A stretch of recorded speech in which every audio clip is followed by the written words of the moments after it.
Finally guys, মায়ের ভালোবাসা বাড়ি থেকে চলে এসেছে।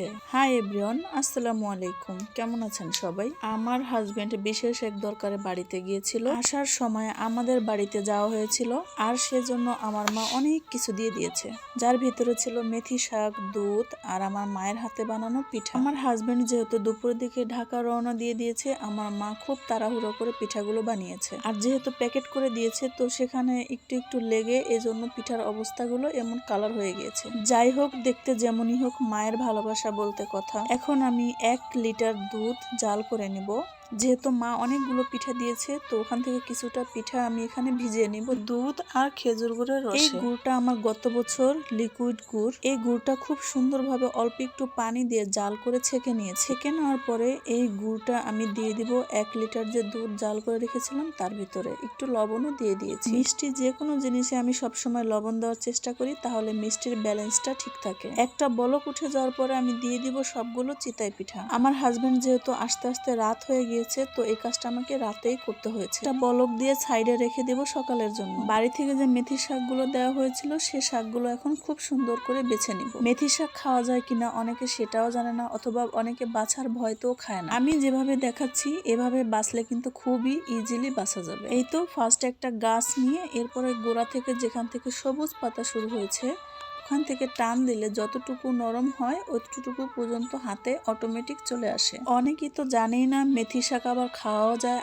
আশা করি আজকের এই ভিডিও থেকে দেখতে পারবেন কিভাবে মেথি শাক খাওয়া যায়। এরপর যতটুকু শাক আমার লাগবে অতটুকুই শাক আমি বেছে নিয়েছি। এরপর শাকগুলো আমি আরো একটু কুচি করে কেটে নিব। এখন চুলায় একটা কড়াই বসিয়ে দিয়েছি, আর এর ভিতরে খুব সামান্য একটু হলুদ দিয়েছি যাতে তেল না ছিটকয়। এরপর অল্প আলু আর বেগুন কিউব করে কেটে খুব ভালো করে ভেজে নিব। বেগুন আর আলুটা একটু হালকা ব্রাউন কালার হয়ে আসলে নামিয়ে নিব। এরপরে ওই কড়াইয়ের ভিতরে খুব সামান্য আর একটু তেল দিয়ে কিছুটা শুকনা মরিচ দিয়ে দিয়েছি। এরপরে দিয়ে দিয়েছি কুচি করে রাখা রসুন কুচি। এই রসুনটা যখন মোটামুটি ব্রাউন কালার হয়ে আসবে, তখন দিয়ে দিব মোটা করে কেটে রাখা পেঁয়াজ। পেঁয়াজগুলো দেওয়ার সাথে সাথে দিয়ে দিব কেটে বেছে ধুয়ে রাখা শাক। শাকটা দিয়ে দেওয়ার পরে পরিমাণ মতো দিয়ে দিব লবণ আর কাঁচামরিচ ফালি। এরপর খুব ভালোভাবে মিশিয়ে নিব। আর হ্যাঁ, এই শাকটা কিন্তু খুব বেশি ঢেকে রান্না করা যাবে না। আমি কিন্তু মাত্র একবারই ঢেকে রান্না করেছি। ঢেকে রান্না করলে মেথি শাকের যে তেতো বাষ্প, ওটা কিন্তু উড়ে চলে যেতে পারে না, ভিতরেই থেকে যায়।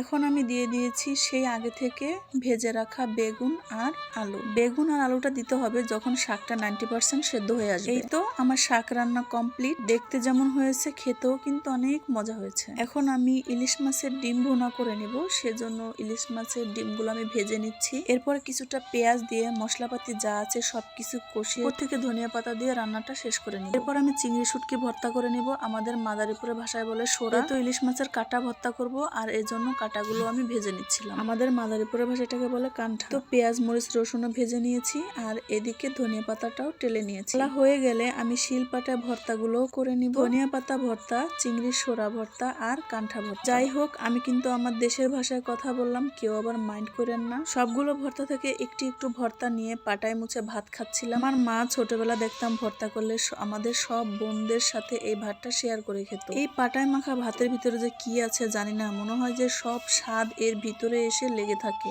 যাই হোক, ভর্তাগুলো কিন্তু অনেক মজা হয়েছে। আমার ভিডিওগুলো আপনাদের কাছে কেমন লাগে কমেন্ট করে জানাতে পারেন। আর আজকের জন্য এই পর্যন্তই। সবাই ভালো থাকেন, সুস্থ থাকেন। আল্লাহ হাফেজ।